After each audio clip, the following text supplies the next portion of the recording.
कौन था वो जो पाकिस्तान की ताकतवर फौज पर तनकीद करता था? शरी अबू अकले को कैसे कत्ल किया? लश्कर तैयबा ने सख्ती से किस वाक़े की मजम्मत की? कौन था वो 49 साला शख्स जिसको चलती हुई गाड़ी में गोली मार दी? अनस अवामी मकामात में एक हैरतअंगेज मास्क क्यों पहनता था? 3 कातिलाना हमलों में बचने वाला सहाफ़ी कौन था? तफ्तीशकारों के लिए 2 कौन से अहम सवालात थे? किस सहाफ़ी को सऊदी अहकामात पर कत्ल किया गया? किस कार्रवाई में भारतीय या पाकिस्तानी खुफिया एजेंसी मुलविस थी? BBC के साथ किस सहाफ़ी ने ताउन किया और मारा गया? कौन था जिसे CCTV फुटेज में देखा गया था? सहाफियों की मौत के बारे में आप सबको जानने की जरूरत है।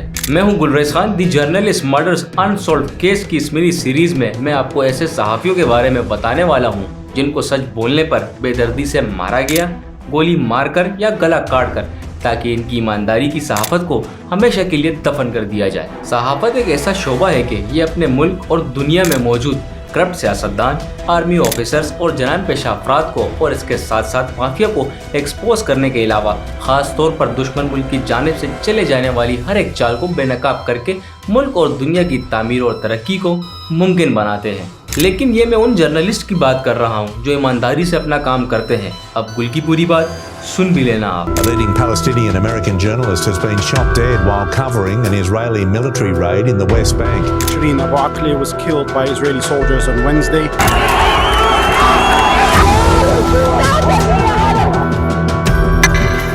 शरी अबू अकले 3 अप्रैल 1971 को पैदा हुई एक फलस्तीनी निजात अमरीकी सहाफ़ी थी जिन्होंने 25 साल तक अरबी जुबान के चैनल अल जजीरा के लिए रिपोर्टर के तौर पर काम किया और इसराइल के ज़ेरे कब्ज़े फलस्तीनी इलाकों में कई दिहाइयों तक रिपोर्टिंग करने के लिए मशरिकी वस्ता की सबसे नुमाया नामों में से एक थी।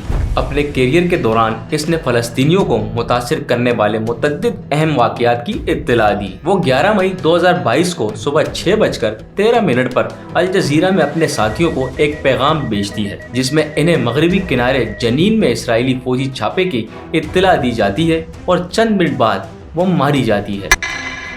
छापे के दौरान शदीद गोलियां चलने के फौरन बाद साथी सहाफ़ी जो अबू अकले के पास बैठी हुई थी और जमीन पर अबू अकले की लाश को देखकर चीख उठी। अल जजीरा के प्रोड्यूसर अली अल समूदी को भी गोली मार दी गई थी। बज़ाहिर हिलने वाली साथी रिपोर्टर अबू अकले को महफूज मकाम पर खींचने के लिए जद्दोजहद कर रही है और साथ ही उन गोलियों से भी बच रही है जो अब भी चलाई जा रही है। एक शख्स दौड़ता है, फिर अबू अकले की लाश को खींचकर महफूज मकाम पर ले जाता है। अबू अकले की लाश को गाड़ी में ले जाकर पिछली सीट पर रखा गया। प्रोड्यूसर को दूसरी गाड़ी में ले जाया जाता है। वो होश में है और अपने अस्पताल के सफर को फेसबुक पर लाइव स्ट्रीम कर रहा है और वक्त पर अस्पताल पहुंचकर इनकी जान बच जाती है। इसराइल ने इब्तिदा में जिम्मेदारी से इनकार किया, लेकिन बाद में कहा कि एक तहकीकात से पता चला है कि ये मुमकिन है कि वो किसी एक तरफ से गोली लगने से मारी गई हो। ישנו סיכוי לא מבוטל שהעיתונאית נפגעה בכלל מירי הפלסטינים החמושים। 5 सितंबर को इसराइली डिफेंस फोर्स ने एतराफ़ किया कि सहाफ़ी हादसाती तौर पर फौज की गोली का निशाना बनी थी, लेकिन कहा कि अमरीकी दरख्वास्तों से इसकी मौत की मुजरिमाना तहकीकात नहीं की जाएगी। नवंबर 2022 में अमरीका महकमा इंसाफ ने कत्ल की तहकीकात का आगाज किया। Israel has the wherewithal and the capability to conduct a thorough, comprehensive investigation. They've done it before and we expect they'll do so in this case. एक ऐसा इक़दाम जिसकी इसराइल ने मज़म्मत की और कहा कि वो ताउन नहीं करेंगे। अबू अकले जब से चैनल शुरू हुआ फलस्तीन से अल जजीरा की रिपोर्टिंग का चेहरा थी और वो बहुत से अरबी बोलने वालों के लिए मशहूर थी। She's seen in this clip with Jerusalem Bureau Chief Walid Al-Omari as he introduces her to the audience.